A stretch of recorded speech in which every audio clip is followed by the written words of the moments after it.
जय हिंद स्टूडेंट्स। तो हम लोगों ने सुबह जो है वो अपना जितना भी थ्योरी था मेटल्स एंड नॉन मेटल्स के बारे में हम लोगों ने पढ़ लिया है।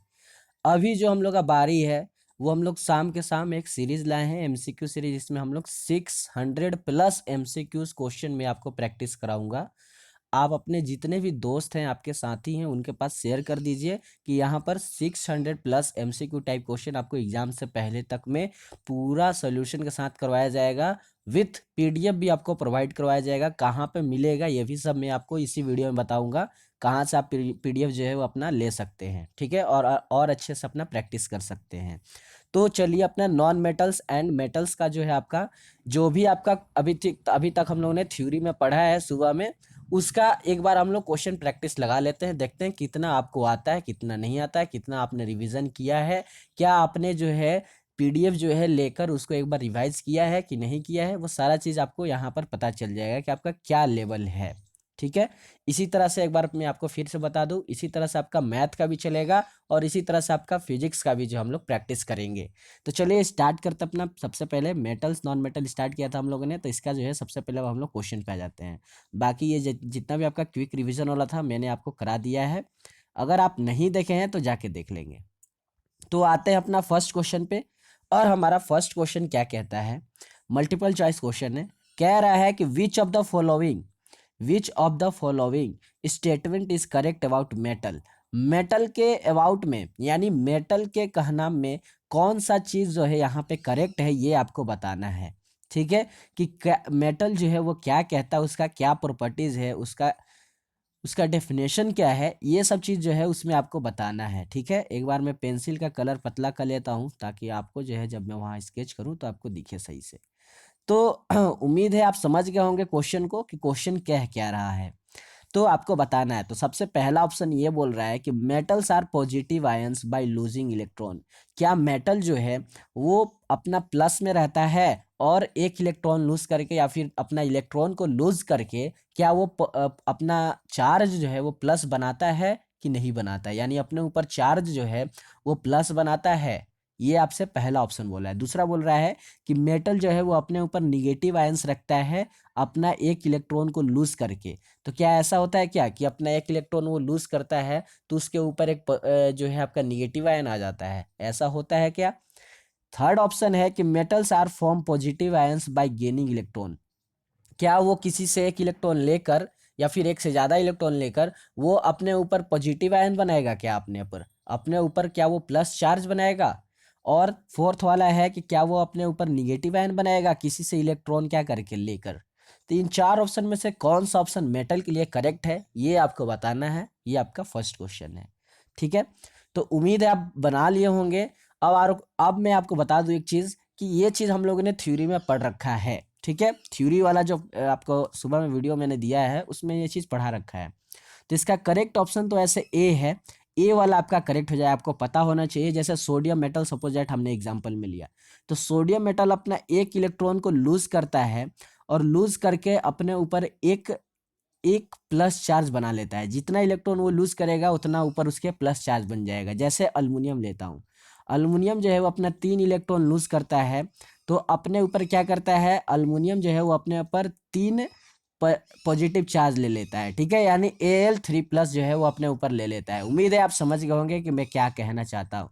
तो इसका करेक्ट ऑप्शन कौन सा आपको दिख रहा है, इसका करेक्ट ऑप्शन आपका ए दिख रहा है। चलिए, समझ गए। इस तरह से इस लेवल का मैंने क्वेश्चन लाया है आपके लिए। तो आपका फर्स्ट जो है क्वेश्चन आपका कंप्लीट हुआ। अब हम लोग आते हैं सेकंड क्वेश्चन पे, जो कि यहाँ पे आपको दिख रहा है। सेकंड क्वेश्चन क्या कह रहा है, which of the following characteristics of metals. Metals के कैरेक्टरिस्टिक्स में कौन सा जो है वो सही है।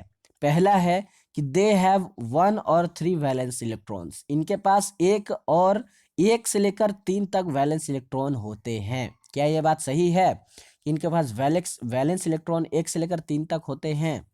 दूसरा है they have 4 to 8 valence electron. क्या इनके पास 4 से लेकर 8 वैलेंस इलेक्ट्रॉन होते हैं। तीसरा है दे आर ब्रिटेल। क्या ये टूटने का क्षमता रखते हैं। और डी है they are capable to form ions easily. क्या ये निगेटिव आयंस को आराम से फॉर्म कर सकते हैं। ये तो अभी मैंने बताया है आपको। तो इन चारों में से कौन सा ऑप्शन करेक्ट है, ये आपको बताना है। नहीं दिख रहा है तो थोड़ा सा आपको जो है क्वालिटी अपना जो है इंक्रीज करना पड़ेगा, इतना तो आपको करना ही पड़ेगा। ठीक है, तो बताइए इनमें से कौन सा करेक्ट है और कौन सा गलत है, जल्दी बताइए कौन सा इसमें से करेक्ट है कौन सा नहीं है, ये आपको जल्दी से बताना है। जल्दी बताइए कौन सा करेक्ट है। तो चलिए बताता हूं मैं लेट ना करते हुए। इसका भी करेक्ट ऑप्शन ए ही है भाई साहब। इसलिए अब समझिए वैलेंस इलेक्ट्रॉन किसको कहते हैं। जैसे कि अगर मैं सपोज दैट किसी एक सोडियम का ही ले लेता हूँ, सोडियम काफी अच्छा हो जाता है ना एग्जाम्पल में, इसीलिए। तो वैलेंस इलेक्ट्रॉन का मतलब होता है लास्ट वाला इलेक्ट्रॉन। जैसे आप निकालते हैं वैलेंसी के एल, ये क्या हो गया, एल एम एन, ऐसे करके वैलेंसी निकालते हैं। इसमें ये सोडियम है तो इसका एटॉमिक नंबर 11 होता है, तो यहाँ पे 2 रखते हैं, यहाँ 8 रखते हैं, यहाँ 1 रखते हैं। ठीक है, तो वैलेंस इलेक्ट्रॉन का मतलब होता है लास्ट वाला ऑर्बिट। ये जैसे इसका सोडियम का लास्ट ऑर्बिट एम वाला बना, तो इसमें देखिए वैलेंस इलेक्ट्रॉन, इसके पास कितना इलेक्ट्रॉन लास्ट में बचा, तो 1 बचा। तो याद रखिएगा मेटल्स के पास हमेशा वैलेंस इलेक्ट्रॉन 1 से लेकर 4 तक होता है। ये चीज आप, सॉरी, 1 से लेकर 3 तक होता है, 4 तो आपका फिर कार्बन का हो जाएगा। 1 से लेकर 3 तक जो है वो मेटल्स का वैलेंस इलेक्ट्रॉन होता है। किसी भी मेटल का निकालिएगा 1 से 3 तक ही आएगा। जैसे आप अगर अल्युमिनियम का निकालिएगा, निकाल के देख लीजिएगा इसी तरह से, तो अल्युमिनियम का वैलेंस इलेक्ट्रॉन लास्ट में 3 आता है, 3 3। ठीक है, तो ये चीज याद रखिएगा। इसका करेक्ट आंसर ऑप्शन क्या है, ए है। बी नहीं हो सकता है क्योंकि 4 से 8 तक नहीं हो सकता है। क्यों, क्योंकि 5 से 7 तक आपका लिख लीजिए एक बार, 1 से लेकर लिख लीजिए 1 से लेकर 3 तक जो है वो मेटल शो करता है अपना वैलेंस इलेक्ट्रॉन। फिर उसके बाद 4 जो है वो आपका हो जाता है मेटलोइड्स के लिए, मेटलोइड्स, मेटलोइड्स के लिए 4 हो जाता है। फिर उसके बाद लिख लीजिए 5 से लेकर 7 तक जो है वो आपका नन मेटल का होता है, नन मेटल्स का। ठीक है, और 8 जो है वो आपका नोबल गैस के लिए हो जाता है, नोबल गैस के लिए। ठीक है, तो ये सारा चीज आप नोट कर लेंगे। चलिए, अब उसके बाद 4 बी तो हो गया। सी ब्रिटेल तो वो शो नहीं कर सकता है क्योंकि ब्रिटेल आपका हमेशा नॉन मेटल में होता है, और अनायन यानी निगेटिव आयंस आपका हमेशा नॉन मेटल ही शो करता है। तो इसी तरह से आपका यहाँ सेकेंड का ए ऑप्शन करेक्ट हो जाएगा। फिर उसके बाद थर्ड क्वेश्चन पे आते हैं फ्रेंड। थर्ड क्वेश्चन क्या कहता है कि gold is used for making jewellery, what are the properties of gold make it a suitable metal for jewellery. ठीक है, ज्वेलरी बनाने के लिए कौन सा जो है, जो गोल्ड जो है उसको क्या करना पड़ता है कि वो ज्वेलरी जो है वो एक सुटेबल में जो है बन सके। एक अच्छा ज्वेलरी बनाने के लिए गोल्ड को क्या करना पड़ेगा, कौन सा प्रोसेस करना पड़ेगा। क्या उसमें डक्टिलिटी प्रोसेस लगाना पड़ेगा, क्या उसमें डक्टिलिटी लगाना है, क्या उसमें मेलेबल प्रोसेस लगाना है। आप जानते हैं डक्टिलिटी किसको कहते हैं, मेलेबल किसको कहते हैं। क्या लश्रस होना चाहिए उसको, या फिर इन चारों में, इन तीनों में से सब चीज़ होना चाहिए, ऑल ऑफ द एबव होना चाहिए। तो ये तो आपके लिए हलवा क्वेश्चन है। यस, जो आप सोच रहे हैं वही इसका करेक्ट आंसर है, डी। डी इसका करेक्ट है, ऑल ऑफ द एबव इसका करेक्ट आंसर है। ठीक है, क्योंकि डक्टिलिटी भी ये शो करता है गोल्ड, मेलिएबिलिटी भी शो करता है, और लस्ट्रस तो होता ही है, यानी चमकीला तो होता ही है, शाइनिंग करता ही है ये। ठीक है, तो इसका करेक्ट ऑप्शन कौन सा है, डी वाला इसका करेक्ट हो जाएगा। इस तरह से हम लोगों ने 3 क्वेश्चन को जो है वो करेक्ट किया है। आगे देखते हैं कहाँ तक हम लोग क्वेश्चन को प्रैक्टिस करेंगे। चलिए, तो फोर्थ क्वेश्चन है। फोर्थ क्या कहता है कि aluminium is used for making cooking utensil, खाना बनाने के लिए अल्युमिनियम मेटल का ही हम लोग यूज करते हैं, जो बर्तन हमारा होता है। Which of the following properties of aluminium are responsible for the same, aluminium metals के लिए कौन सा प्रॉपर्टी जो है वो सेम है, ये आपको बताना है। क्या थर्मल कंडक्टिविटी अच्छी होनी चाहिए, क्या गुड इलेक्ट्रिकल कंडक्टिविटी होना चाहिए, क्या डक्टिलिटी होना चाहिए, या फिर हाई मेल्टिंग पॉइंट होना चाहिए। ये 4 ऑप्शन यहाँ दिए हुए हैं। अब उसके बाद, सॉरी, ये 4 आपको कंडीशन दिए हुए हैं। अब उसके बाद ऑप्शन दिया है कि फर्स्ट और सेकंड सही है, फर्स्ट और थर्ड सही है, सेकंड और थर्ड सही है, या फिर फर्स्ट और फोर्थ सही है। इन 4 ऑप्शन में से कौन सा करेक्ट है ये आपको बताना है उन 4 ऑप्शन को देखकर। ठीक है, जल्दी कीजिए, जल्दी कीजिए, आपके पास टाइम बहुत कम है। चलिए बताता हूं अब मैं। तो याद रखिएगा फ्रेंड, पहला वाला सही है और चौथा वाला सही है। मेल्टिंग पॉइंट तो आप हमेशा याद रखिएगा, खाना अगर मेल्टिंग पॉइंट कम है, अल्युमिनियम का मेल्टिंग पॉइंट कम हो जाएगा, तो अगर आप उसको गैस पे चढ़ाइएगा और जैसी मेल्टिंग पॉइंट उसका कम है तो जैसे ही हल्का सा टेम्परेचर इंक्रीज होगा फिर वो अल्मीनियम मेटल आपका गल जाएगा, तो आपका खाना पकने से पहले आपका बर्तन ही गल जाएगा। इसीलिए मेल्टिंग पॉइंट हाई होना जरूरी है। तो अल्मीनियम का मेल्टिंग पॉइंट क्या होता है, हाई होता है। तो ये फोर्थ वाला तो आपका सही है। अब फोर्थ वाला सही है तो ऑप्शन में देख लीजिए कहाँ फोर्थ है, तो फर्स्ट वाला में तो फोर्थ है ही नहीं, कट गया। बी वाला देखिए, बी वाला में भी वन और थर्ड लिख रहा है, ये भी कट गया। सी वाला में सेकेंड और थर्ड लिख रहा है, ये भी कट गया। तो आसानी से आपको क्या मिल गया, डी ऑप्शन आपको आसानी से मिल गया। ज़्यादा आपको ध्यान ही नहीं लगाना है, आपको सिर्फ इतना हल्का सा नॉलेज रखना था कि खाना बनाना वाले मेटल्स का क्या होना चाहिए, मेल्टिंग पॉइंट हाई होगा कि लो होगा। हाई होगा तो खाना बनने से पहले ही आपका बर्तन ही पूरा पिघल जाएगा, ठीक है, गल जाएगा। तो फिर तो उसका मेल्टिंग पॉइंट हाई होना चाहिए, यानी आपका क्या है, फोर्थ वाला तो करेक्ट है। फोर्थ वाला तो फिर इसका मतलब आपका करेक्ट है। अब फोर्थ वाला करेक्ट है तो इन चारों ऑप्शन में देख लीजिए फोर्थ कहाँ पर है, तो फोर्थ सिर्फ आपका डी में दिया था, तो इस तरह से आपका डी वाला आपका करेक्ट हो जाएगा। उम्मीद है आप समझ गए होंगे मैंने क्या आपको बताया, कैसे बताया। आप ऑप्शंस को कैसे काटेंगे ये भी इस एमसीक्यू प्रैक्टिस में आप समझ जाएंगे पूरी अच्छी तरीके से। तो जुड़िए रहिएगा, एग्जाम तक से पहले तक में आपको बहुत अच्छा जो है प्रिपरेशन हम लोग करा देंगे। तो आप एडुफेस से जुड़े रहिएगा, ठीक है, और अपने दोस्तों को भी बोलिए जुड़ने के लिए, क्योंकि कम बच्चे अगर देखेंगे तो फिर आपका बीच में हो सकता है कि ये आपका सीरीज को मैं रोक दूं और फिर मैं आपके एग्जाम तक जो है वो ना करा पाऊँ, ठीक है। अगर वही ज़्यादा रिस्पॉन्स मिलेगा अच्छा, तो फिर और अच्छे से बेहतरीन बेहतरीन और आपके लिए जो है प्रोवाइड कराया जाएगा मटेरियल। तो ये सब आप पे डिपेंड करता है कि आपको कितना जो है मटेरियल अच्छे से लेना है कि नहीं लेना है, ये आप पे डिपेंड करता है। चलिए फिफ्थ क्वेश्चन देखता हूँ अब हम लोग फ्रेंड, फिफ्थ क्वेश्चन पे आ जाते हैं। फिफ्थ क्वेश्चन क्या बोलता है कि विच of the following metals has high melting point, किस, यहाँ पे चार ऑप्शन में से किस मेटल का मेल्टिंग पॉइंट हाई होता है। ये आपसे हलवा क्वेश्चन पूछ दिया है, देखते ही आंसर आप बता देंगे, आप इसका आंसर देखते ही बता देंगे। अगर आपने जो है थ्योरी वाला वीडियोस देख के आए हैं, नहीं देखे हैं तो फिर तो बात अलग है। चलिए तो क्या कॉपर का होता है, क्या सिल्वर का होता है, क्या सोडियम का होता है, क्या टंगस्टन का होता है।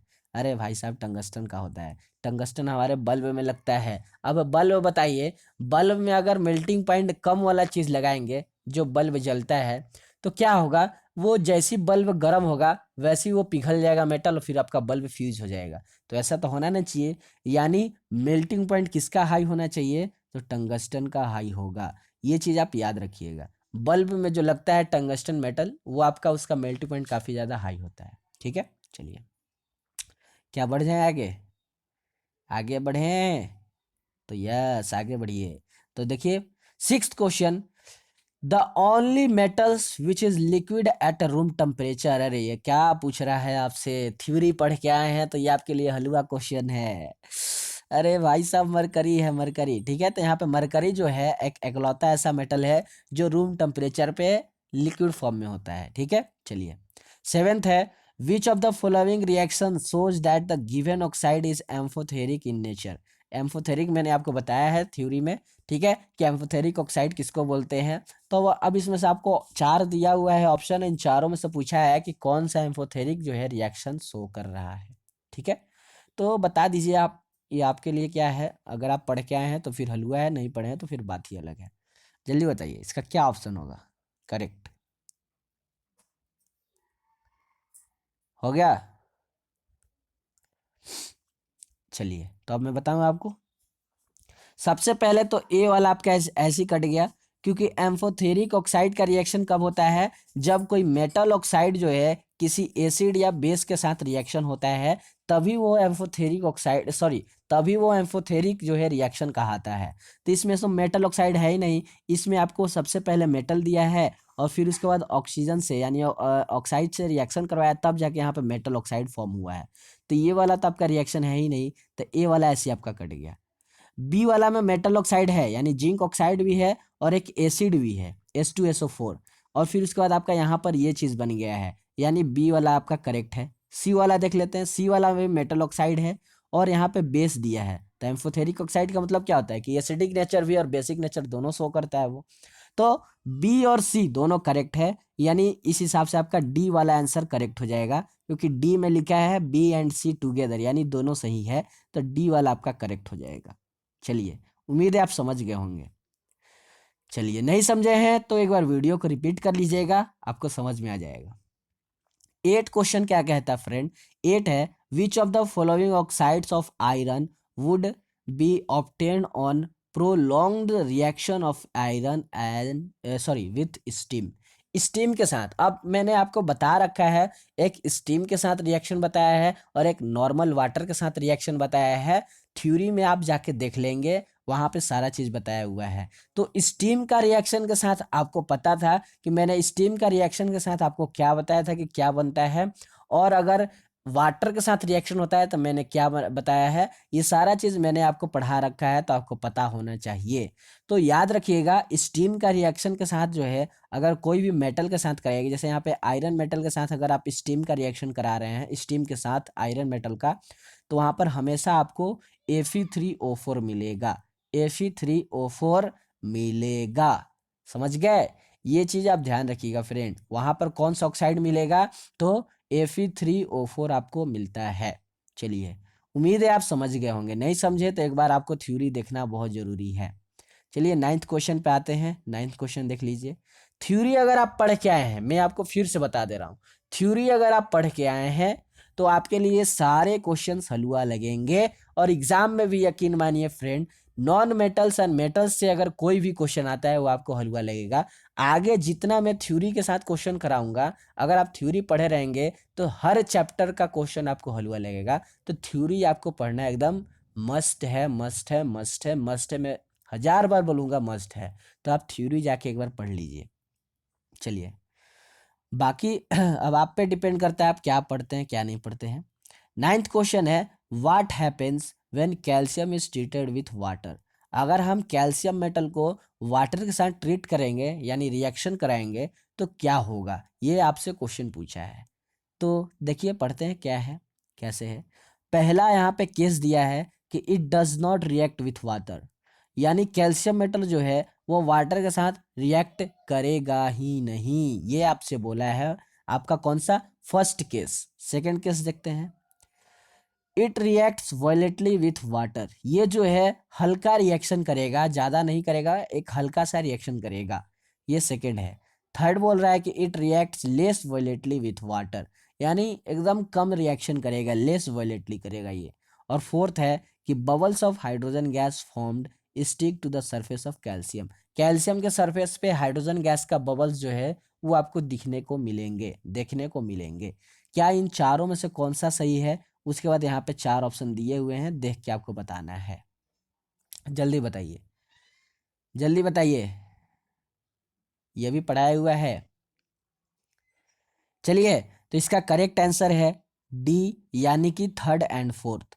देखिए, अब जब कैल्शियम को जब अगर आप वाटर के साथ रिएक्शन कराइएगा फ्रेंड, तो याद रखिएगा काफी लेस वॉलेटली वाटर के साथ वो रिएक्शन करता है, काफी जल्दी वो रिएक्शन नहीं कर पाता है कैल्शियम जो है वाटर के साथ। और दूसरी बात कि उसके जो कैल्शियम का जो सरफेस होगा, ठीक है, कैल्शियम सॉलिड में जो सरफेस होगा उस पे आपको हाइड्रोजन का बबल्स आपको देखने को मिलता है। अगर आप इसको याद करना चाहते हैं तो याद रख लीजिए, और नहीं तो कोई बात नहीं।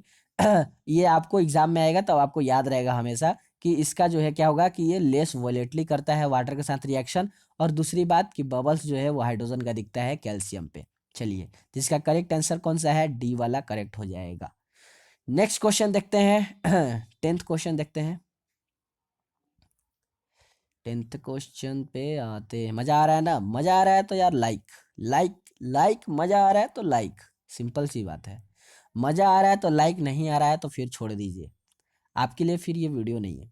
चलिए देखते हैं, विच of the following acid does not give hydrogen gas, कौन सा ऐसा एसिड है जो हाइड्रोजन गैस को नहीं देता है रिएक्शन के दौरान, on reacting with metal, metal के रिएक्शन के दौरान वो हाइड्रोजन गैस को इवॉल्व नहीं करता है।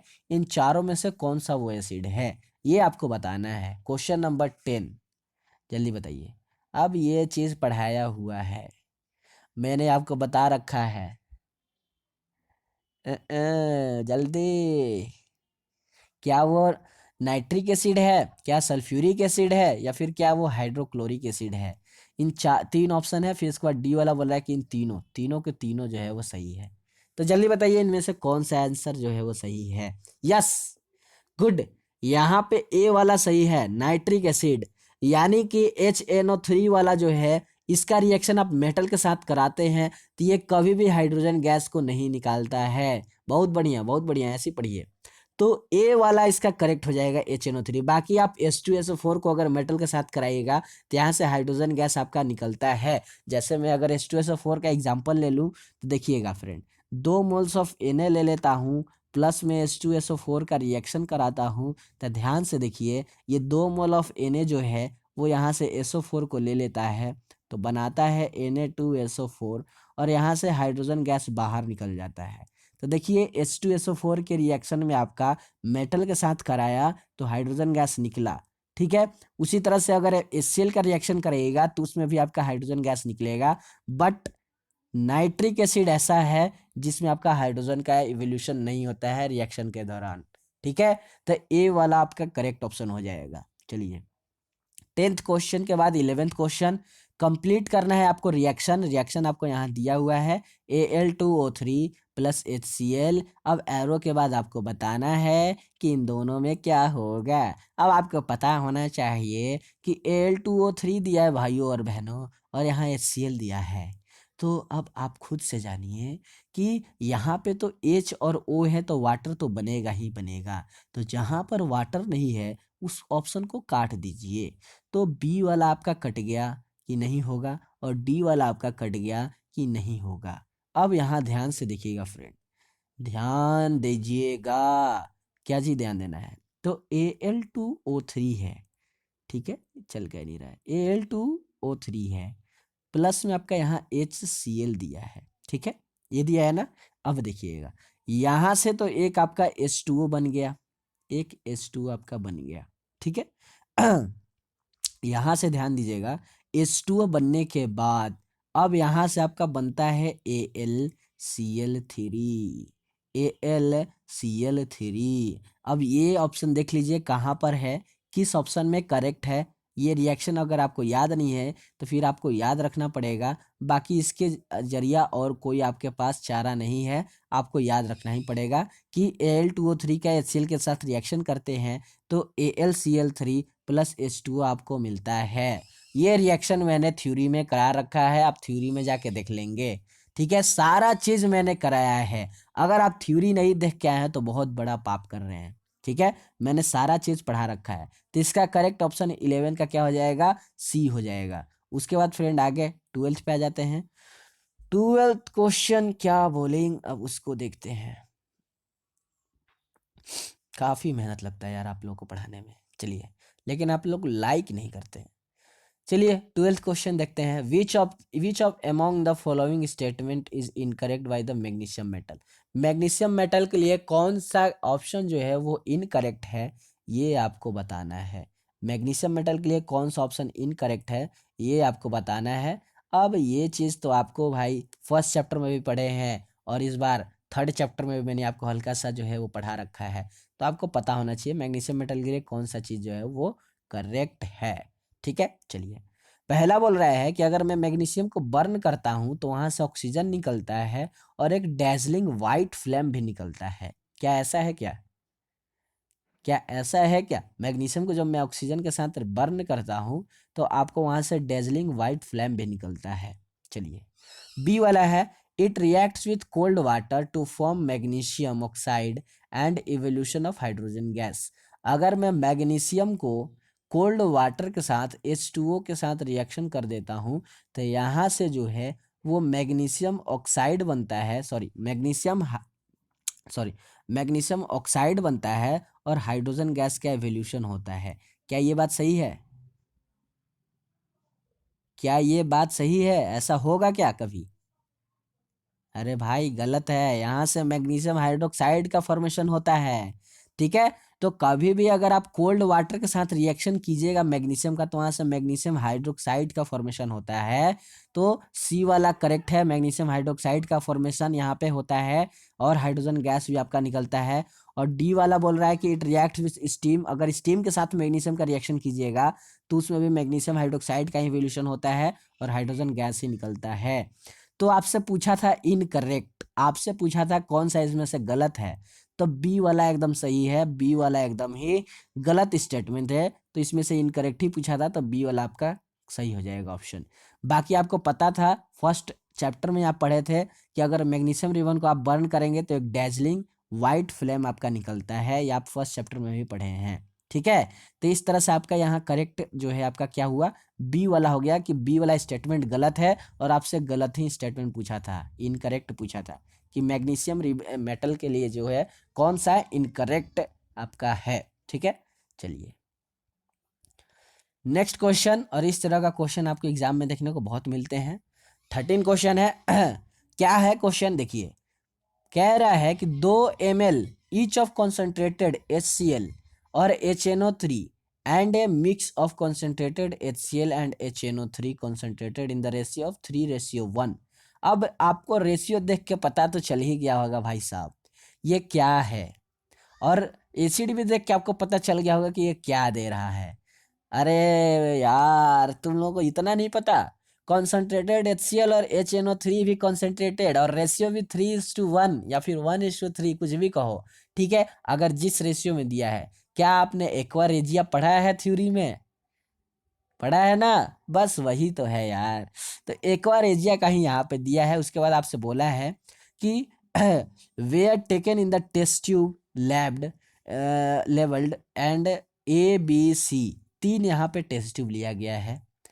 A small pieces of metal was put in each test tube, हर टेस्ट ट्यूब में एक स्मॉल पीसेज ऑफ मेटल को डाला गया, ठीक है। उसके बाद no change occur in the test tube A and B, A और बी में कोई चेंज नहीं हुआ, मेटल को जैसे ही मैंने डाला तो ए और बी जो है टेस्ट ट्यूब में कोई चेंज नहीं हुआ, ठीक है। फिर उसके बाद but the metal got dissolve in test tube C, लेकिन वहीं पर सी वाला में जैसे ही एक मेटल को मैंने डाला तो वो पूरा मेटल पिघल गया। अब ये कहानी मैंने आपको थ्योरी में इतना पढ़ा रखा है कि आप जो है खुद से बता सकते हैं कि यार क्या है कैसे है। अब यहाँ से पूछा है कि द मेटल कुड बी, तो मेटल कौन सा है ये आपको बताना है। अब बताइए यहाँ पे ये मेटल कौन सा हो जाएगा, जल्दी बताइए, जल्दी कीजिए, क्या होगा, कर लिए? अरे हाँ गुड गुड, BAU, तो समझ गए, हमने पढ़ाया था आपको कि इवन गोल्ड और प्लेटिनम भी जो है एक्वा रेजिया में डिसॉल्व हो जाता है। ध्यान से थ्योरी पढ़िए, थ्योरी में मैंने बताया था, थ्योरी में स्टेटमेंट भी लिखा हुआ है, PDF अगर आप रखे होंगे नोट्स का, अगर थ्योरी का सुबह वाला, तो आप वहां पे देखिएगा, मैंने लिखा भी है पढ़ा भी था कि इवन इक्वा रेजिया में गोल्ड और प्लेटिनम भी जो है वो डिसॉल्व हो जाता है मेटल, ठीक है। तो यहाँ पे आपका बी यानी AU जो है वो आपका करेक्ट ऑप्शन हो जाएगा, बी आपका करेक्ट ऑप्शन हो जाएगा। यहाँ रेशियो 3:1 और कॉन्सेंट्रेटेड HCl और HNO3 से आपको पता लग जाना चाहिए था कि ये एक्वा रेजिया के बारे में बात कर रहा है, ठीक है। चलिए 14 क्वेश्चन पे आ जाते हैं। 14 क्वेश्चन क्या कह रहा है कि the correct order of the decreasing chemical reactive, अरे यार अब ये आपसे रिएक्टिविटी सीरीज का करेक्ट ऑर्डर पूछा है। अगर आपने अगर आपने ट्रिक को पढ़ा है, थ्योरी में मैंने ट्रिक भी बताया है कि आप रिएक्टिविटी सीरीज को किस ट्रिक से याद रख सकते हैं, मैंने वो ट्रिक भी आपको बता रखा है। तो वो ट्रिक अगर आपको याद है तो फिर आप इस क्वेश्चन को जो है ऐसे ऐसे उड़ा देंगे, ठीक है। तो बताइए इसमें से कौन सा ऑप्शन जो है वो करेक्ट हो जाएगा, कौन सा ऑर्डर जो है वो सही है। अब थोड़ा सा मैं ट्रिक 2 3 4 अक्षर जो है मैं लेके चलता हूँ। ट्रिक था कि कल नानी का, तो कल से आपका क्या आ गया, कल से के आ गया, नानी से NA आ गया, का यानी कि CA आ गया, कल नानी का मंग, मंग मतलब मैग्नीशियम, मंग अल मंगल, फिर उसके बाद जिंदगी से जेडेन आ जाएगा, फिर से आयरन आ जाएगा, फिर से आयरन आ जाएगा। चलिए इससे इतना में ही आपका काम हो जाएगा। अब यहाँ पे सबसे ज़्यादा मोस्ट रिएक्टिव आपका पोटेशियम है, फिर सोडियम है, फिर कैल्शियम है, फिर मैग्नीशियम है, फिर जिंक है, फिर आयरन है। देख लीजिए अब यहाँ पे कौन सा ऑर्डर आपका सही है। सबसे ज़्यादा यहाँ पे पोटेशियम तीनों में दिया है, डी वाला में मैग्नीशियम दिया है, पोटेशियम उसके बाद किया है, तो डी वाला गलत हो जाएगा, क्योंकि सबसे ज़्यादा आपका पोटेशियम जो है वो मोस्ट रिएक्टिव मेटल है, तो डी वाला आपका कट गया। फिर उसके बाद सोडियम होना चाहिए, इन चारों में सोडियम नहीं है तो हटा देंगे। कैल्शियम होना चाहिए, कैल्शियम भी नहीं है, चारों ऑप्शन में हटा देंगे। मैग्नीशियम होना चाहिए, मैग्नीशियम आपका दो, ए और बी ऑप्शन में है, सी वाला में जिंक दे दिया है, जो कि जिंक जो है मैग्नीशियम के काफ़ी नीचे है, तो आपका सी वाला भी कट गया। उम्मीद है आपको समझ में आ रहा होगा मैं कैसे काट रहा हूँ ऑप्शन को। चलिए, उसके बाद अल्युमिनियम होना चाहिए, तो अल्युमिनियम ऑप्शन में है ही नहीं। फिर उसके बाद जिंक होना चाहिए, तो जिंक वाला जो है आपका ए ऑप्शन है, तो ए वाला ऑप्शन आपका करेक्ट हो जाएगा। फिर आयरन आएगा। तो इस तरह से आप इस ऑर्डर को जो है बना सकते हैं रिएक्टिविटी सीरीज का। ए वाला आपका करेक्ट हो जाएगा 14 का। उम्मीद है आपको समझ में आया कि मैंने कैसे जो है रिएक्टिविटी सीरीज को ट्रिक बता रखा है, थ्योरी में भी बता रखा है कि आप रिएक्टिविटी सीरीज का जो है किस ट्रिक से आप याद रख सकते हैं। काफ़ी इजी ट्रिक था और मैंने उसी ट्रिक को यूज़ करके इस ऑप्शन का करेक्ट आंसर निकाला है। तो अगर आप भी जो है वो ट्रिक को यूज़ करके करेक्ट ऑप्शन निकालना चाहते हैं रिएक्टिविटी सीरीज का, तो आप उस थ्योरी को जाके पढ़िए, उस ट्रिक को जाके याद कीजिए, आपका हो जाएगा काम। ठीक है, चलिए, तो 15 वाला आप समझ गए होंगे उम्मीद है। 16 वाले क्वेश्चन पे आ जाते हैं। और 16 वाला क्वेश्चन क्या कह रहा है, which of the following metals react with concentrated sulphuric acid but does not react with ferrous sulphate. वो जो है कॉन्सेंट्रेटेड सल्फ्यूरिक एसिड यानी H2SO4 के साथ तो रिएक्ट कर रहा है, बट वहीं पर ये फेरस सल्फेट के साथ जो है वो रिएक्शन नहीं कर रहा है। वो कौन सा मेटल है ये आपको बताना है। 15 का वो कौन सा मेटल है ये आपको बताना है। तो याद रखिएगा, इसको आपको ज़्यादा वो नहीं करना है। याद रखिएगा सिंपल सा ये चीज़ कि फेरस सल्फेट के साथ जो है वो रिएक्शन नहीं कर पा रहा है, वो कौन सा मेटल है, तो वो है आपका फेरस सल्फेट में आपका आयरन आएगा। इतना आपको तो याद रखना होगा ना। सपोज दैट मान लीजिए आपको फेरस सल्फेट का आपको ये चीज़ नहीं पता है, जो आपका फॉर्मूला है वो चीज़ आपको फेरस सल्फेट का नहीं पता है। ऐसे आप ऐसे याद रख सकते हैं FeSO4 फेरस सल्फेट। ठीक है, बट मान लेता हूँ आपको फेरस सल्फेट का फॉर्मूला नहीं पता है। ठीक है, तो आप कैसे कीजिएगा, आपसे अगर इस तरह का क्वेश्चन पूछ दिया तो इस तरह क्वेश्चन आपसे पूछ दिया कि H2SO4 के साथ तो वो मेटल रिएक्शन कर दे रहा है, H2SO4 के साथ तो वो मेटल रिएक्शन कर दे रहा है, तो अब आपको रिएक्टिविटी सीरीज याद होगा तो आप यहाँ से ऐसे निकाल सकते हैं कि हाइड्रोजन को कौन मेटल है जो रिप्लेस कर सकता है। तो हाइड्रोजन को जिंक भी कर सकता है, हाइड्रोजन को क्या मैग्नीशियम कर सकता है, तो हाँ मैग्नीशियम भी कर सकता है, क्योंकि रिएक्टिविटी सीरीज में हाइड्रोजन के ऊपर ऊपर आता है जिंक आता है, मैग्नीशियम आता है ऊपर ही आता है। ठीक है, पोटेशियम भी सबसे ऊपर ही आता है, पोटेशियम मेटल भी। एक सेकंड रुकिएगा फ्रेंड, पोटेशियम मेटल भी आपका ऊपर ही आता है, तो पोटेशियम भी कर सकता है। यानी ये तीनों जो है आपको हाइड्रोजन को रिप्लेस कर सकता है। लेकिन लेड जो है वो हाइड्रोजन को रिप्लेस नहीं कर सकता है, क्योंकि लीड जो है वो आपका नीचे आता है, कहीं कहीं वो नीचे आता है। ऐसा है क्या, लेड जो है वो नीचे आता है क्या, जल्दी बताइए। हाइड्रोजन के नीचे आता है लेड, Pb? अरे नहीं नहीं नहीं, पूरा रिएक्शन पढ़िएगा तो संत प्रभु के हाथ, तो संत संत प्रभु Pb, Pb लीड, लीड जो है आपका Pb, यो हाइड्रोजन से ऊपर ही आ रहा है, तो हाइड्रोजन से ऊपर ही ना आ रहा है Pb, हाइड्रोजन से ऊपर ही तो आ रहा है। रिएक्टिविटी सीरीज आपको याद होना चाहिए भाई साहब। ठीक है, तो यहाँ पर आपका ये हाइड्रोजन से ऊपर आ रहा है, यानी कि इन चारों ऑप्शन में आपका जो है चारों जो है वो उसमें H2SO4 का चारों के साथ रिएक्शन हो सकता है। बट अगर मैं वहीं पर FeSO4 ले लेता हूँ, FeSO4 ले लेता हूँ, तो देखिएगा आप FeSO4 में अब थोड़ा बहुत मुझे लिखना पड़ेगा रिएक्टिविटी सीरीज। तो कल नानी का मंगल जिंदगी फिर। देखिए, अब इस आयरन से जितने भी ऊपर आए हुए मेटल हैं वो सारे आयरन को रिप्लेस करके उनके जगह पर जाके रिएक्शन कर सकते हैं, बट आयरन के नीचे जितने भी मेटल आएंगे वो कभी भी आयरन को रिप्लेस नहीं कर सकते हैं। ठीक है, ये चीज आप याद रखिएगा। तो अब ध्यान दीजिएगा यहाँ पर कि जिंक जो कि आयरन के ऊपर आ रहा है, यहाँ देखिए ऊपर ही है, तो यानी कि ये जो है इसके साथ रिएक्शन कर जाएगा FeSO4।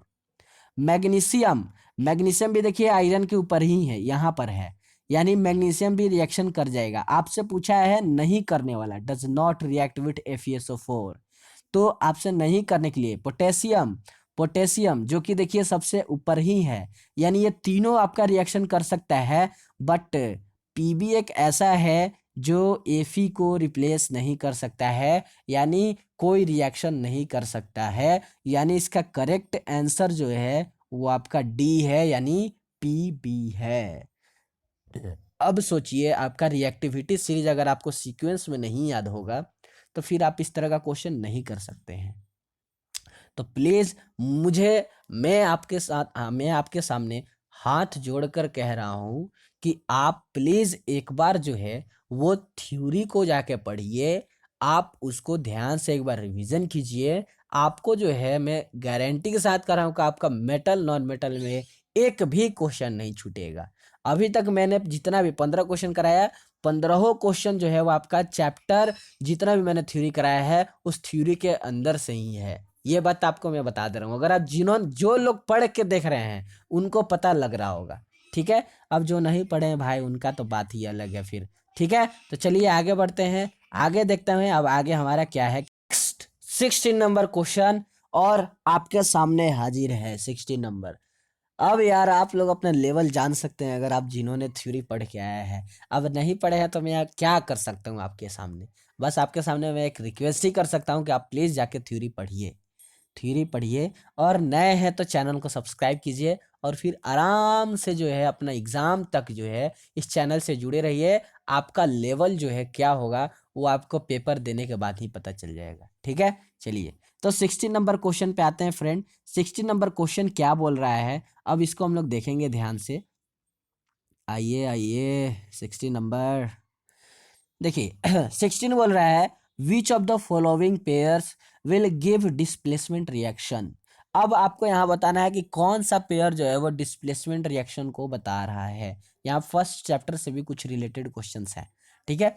तो आपको डिस्प्लेसमेंट रिएक्शन से रिलेटेड यहाँ पे आपको बताना है। अब डिस्प्लेसमेंट रिएक्शन आपने पढ़ रखा होगा, ठीक है, यानी जिसमें प्लेस चेंज होता है। जैसे मैं एक एग्जांपल लेके आपको बता दूं, जैसे सपोज दैट मैंने NaCl लिया, ठीक है, और इसको जो है मैं रिएक्शन कराना चाहता हूँ। एक सेकंड रुकिएगा, एक सेकंड फ्रेंड, एक सेकंड एक सेकंड। जैसे सपोज दैट मान लीजिए मैंने लिया है एक क्वेश्चन ZnSO4, ZnSO4, ठीक है। और मैंने जो है यहाँ पर एक रिएक्शन के साथ यहाँ पर ले रहा हूँ एक पोटेशियम मेटल को, पोटेशियम ले लूँ, चलिए पोटेशियम ले लेता हूँ, ठीक है 2 मोल्स ऑफ पोटेशियम। अब यहाँ पे डिस्प्लेसमेंट रिएक्शन का मतलब होता है कि इनका मतलब कि डिस्प्लेस हो जाएगा, चेंज हो जाएगा चीज़, यानी कि ये पोटेशियम इस जिंक को हटाएगा और जिंक को अपने जगह पे भेजेगा और पोटेशियम जो है वो जिंक की जगह पे आ जाता है, यानी अपना प्लेस को चेंज कर रहे हैं, डिस्प्लेस हो रहे हैं। तो बस उसी रिएक्शन को हम लोग डिस्प्लेसमेंट रिएक्शन कहते हैं। यानी यहाँ पर रिएक्शन हो जाएगा K2SO4 और जिंक बेचारा बाहर निकल जाएगा, जिंक जो है पोटेशियम की जगह पर आ गया और पोटेशियम जो है वो जिंक के जगह पे चला गया। बस यही आपका डिस्प्लेसमेंट हुआ, यानी अपना चेंज किया अपना प्लेस को, उसी को डिस्प्लेसमेंट रिएक्शन कहते हैं। तो आपका बताना है इसमें से कौन सा रिएक्शन जो है वो डिस्प्लेसमेंट रिएक्शन को शो करेगा। क्या aluminium sulphate solution and aluminium metal, क्या सॉरी जिंक सल्फेट सोल्यूशन और अल्युमिनियम मेटल, यानी ZnSO4 प्लस अल्युमिनियम Al, क्या ये करेगा। क्या फेरस सल्फेट यानी FeSO4 plus silver metal, plus silver metal, क्या magnesium chloride MgCl2 plus aluminium metal, aluminium, एक सेकेंड फ्रेंड, अल्युमिनियम मेटल, या फिर silver nitrate AgNO3, AgNO3 plus copper metal. इनमें से कौन सा जो है आपको डिस्प्लेसमेंट रिएक्शन को शो करेगा ये आपको बताना है, और आप, मुझे उम्मीद है कि आप बता भी सकते हैं, ठीक है। अब आपको खुद से पता होना चाहिए कि अल्युमिनियम जो है वो जिंक के काफ़ी नीचे आता है, ठीक है, जिंदगी, ठीक है। जैसे आपको रिएक्टिविटी सीरीज याद हो तो उसमें आपको पता होना चाहिए कि अल्युमिनियम जो है वो काफ़ी नीचे आ जाता है, ठीक है।